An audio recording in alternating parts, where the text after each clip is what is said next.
Good morning, everyone. My name is Katherine Kindersley. I run Dyslexia Assessment and Consultancy. We work with employers and employees to support neurodivergent individuals. I'm going to talk about workplace adjustments and good practice promoting successful performance for our neurodivergent employees in times of COVID. Changed workplaces. Workplaces have had to adjust to survive and have changed in ways we could not have imagined in February of this year. In managing change, we must build on good practice and not abandon it. I draw on key themes of the AchieveAbility e-journal published in April this year, and I said, for successful and productive working, the barriers preventing neurodivergent employees from working effectively must be removed. What needs to happen? We need to develop awareness of neurodiversity in workplaces. That will change attitudes and cultures. That will enable line managers to engage willingly with making adjustments, so that they will be able to support the neurodivergent team members appropriately. Now, with the current widespread adjustments to working practices and established processes, is this a time of opportunity, of optimism? But let's maintain well-established processes. And we know that the assessment of individuals leads to bespoke adjustments being made. So very briefly, the diagnostic assessment to understand the most appropriate support. The workplace needs assessment and the discussion to identify bespoke and particular workplace adjustments and involving the line manager. Recommendations will often include assistive technology and assistive software, and of course, training on the software. And specialist job skills coaching, introducing and developing strategies for the employee. And importantly, awareness training for managers and their teams to encourage a style of management and culture which is inclusive and flexible. Each stage will help to increase awareness and improve practice. Homeworking. This must be the biggest change, and for many, creating the most challenge. And if we're to know how to meet these new challenges, we must know what they are. So here, I've listed what we are hearing are the real challenges facing those working from home. The loss of structure to the working day. Suddenly the day has become endless and unstructured. Lack of appropriate space. Homes are not normally set up as workplaces, and for a range of reasons, space may be restricted. The back-to-back Zoom meetings, team meetings, it's assumed, isn't it, we're always available. The loss of one-to-one meetings with the line manager. Time is pressurized for line managers too, and these seem perhaps the easiest things to drop, let go. The all-day electronic communication and emails. Everything's gone online. The loss of personal interaction with colleagues. When working from home, there are so many distractions, all those things we must do. And it's difficult too for new employees and new managers when everything is on video, all leading to high anxiety levels. So adjustments that managers can make.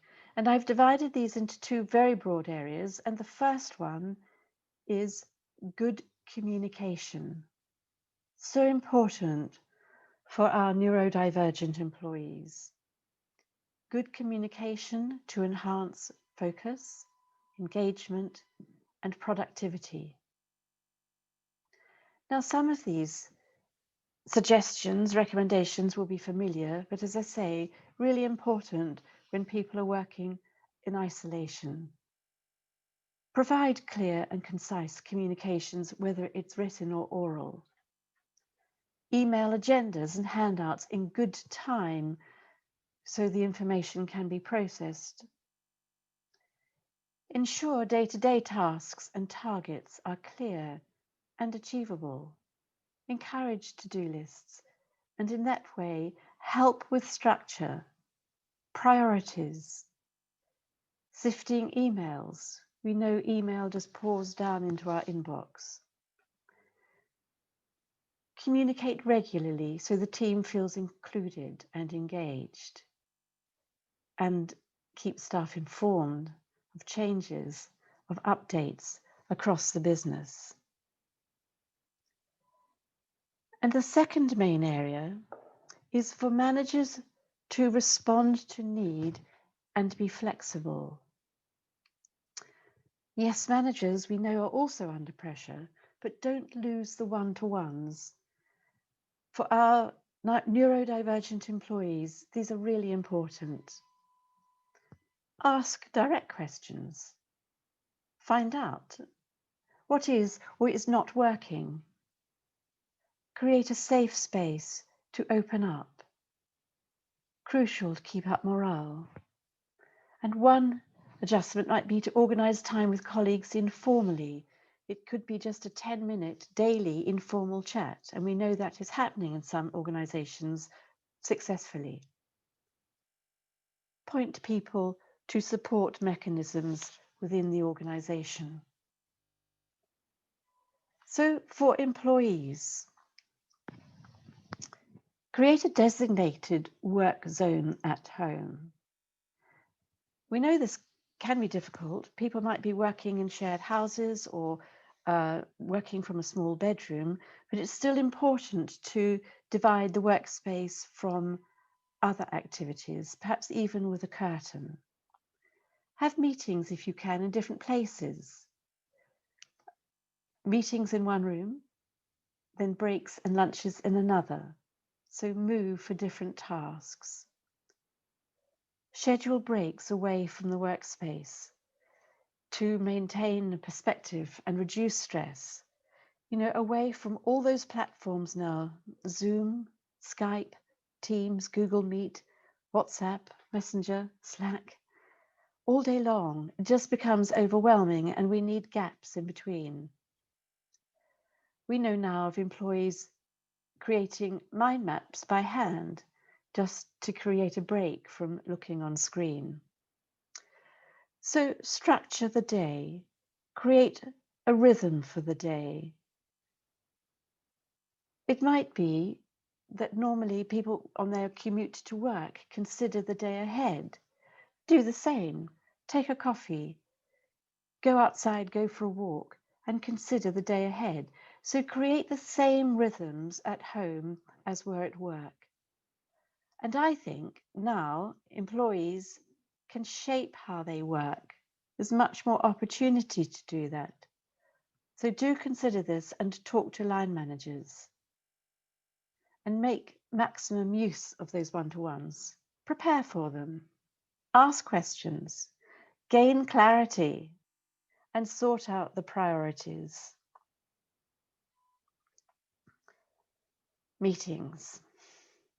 Online. Too many. And they need managing. We need to have breaks between them. Ground rules need to be set. Call on one participant at a time to speak. Processing speed. We can't pause speech in the same way that we can pause and review and look back over reading material. But it can be difficult to absorb information at speed. So ask people to speak clearly and slowly.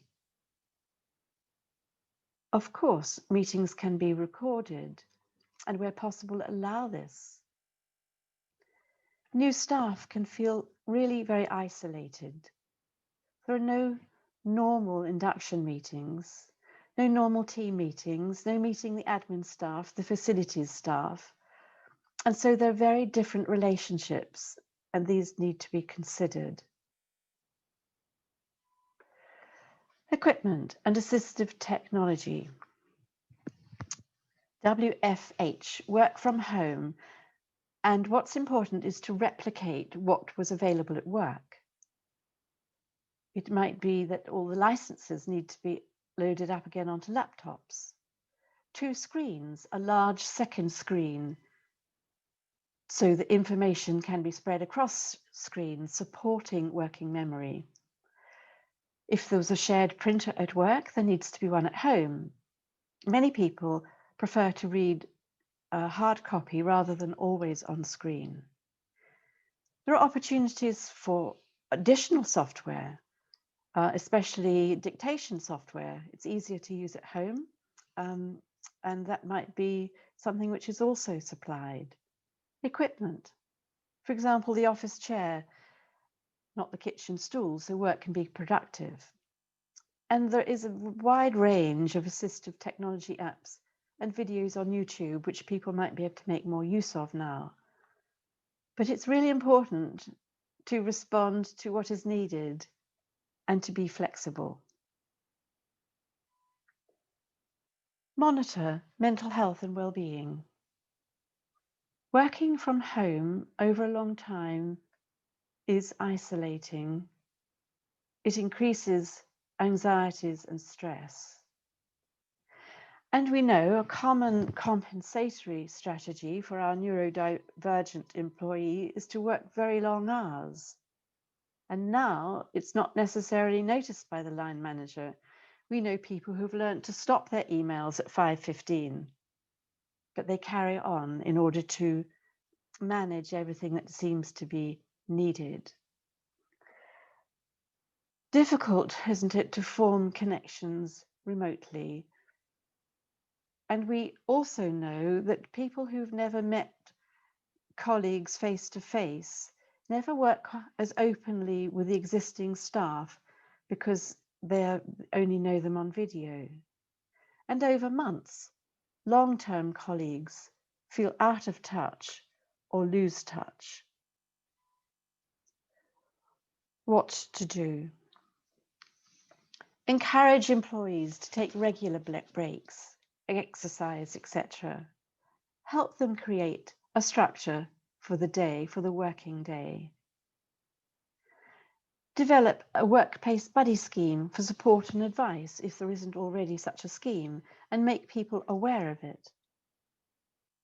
As well as formal meetings, link the team together for informal outside work chats, socially, to keep employees feeling connected. There are many ways of doing this. It might be to have a coffee break at the same time so people can get together and chat informally. It might be an end of day, Friday, talking about the weekend, plans for the weekend, what people are going to do, activities, films, walking, online Pilates classes, whatever it is. We also know of an organisation who gave everybody an extra day off in October, but they had to share what their plans were for the day. Then they went and did it. And they also had to share what they did and how they found it. And that went from senior managers down to the new recruit. And I understand it was a really successful experiment. And provide mental health counselling online, and again, make people aware of this and how to access it. Impact of COVID. The pandemic, I think, has accelerated a transition, sort of crunching 5 to 10 years of change into a few months. And have traditional boundaries of work and working methods now changed forever? It seems that hybrid working and flexi-time working will be the new normal. Some people will need to come back into physical offices for various reasons. And when we return to work, our workplaces may also be very different. And that too will need careful planning for that transition. People who've been furloughed for a long time, how will they catch up? How will they help to structure their activity? And everybody will be working in a very different place again. And it may be, it's a staged return to work. It needs considering. Whole businesses, employers, and everybody have had to adapt. Will this create a new culture, a new flexibility? Can we embrace this time with its potential for change? To support neurodiversity and neurodivergent employees more effectively in the workplace? Awareness and organizational manager and organizational flexibility are really important. Thank you very much.